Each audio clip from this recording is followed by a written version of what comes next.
સમાચાર જામનગરથી કે જ્યાં પીએમ મોદીના સંભવિત આગમન પૂર્વે તડામાર તૈયારીઓ શરૂ કરાઈ છે। મોડી રાત સુધી ગૌરવ પથને રંગબેરંગી રોશનીથી શણગાર કરવામાં આવ્યો છે।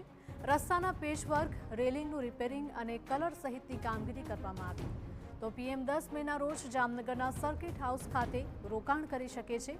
એરફોર્સ સ્ટેશનથી સર્કિટ હાઉસ સુધી પીએમનો રોડ શો યોજાશે।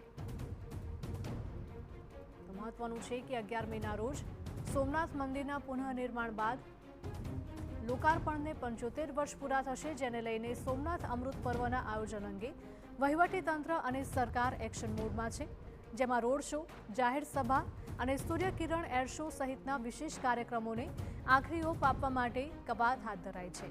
11 મેના રોજ પીએમ મોદી સોમનાથ ધામમાં કરશે વિશેષ પૂજા અર્ચના। તો સોમનાથ દર્શન પહેલા સોમનાથ મંદિર પર પીએમ મોદીનો લેખ પણ સામે આવ્યો છે કે જેમાં વડાપ્રધાને સોમનાથના અત્યંત મહત્વના પડાવનું સાક્ષી બનવાની ક્ષણોને સૌભાગ્ય ગણાવ્યું છે।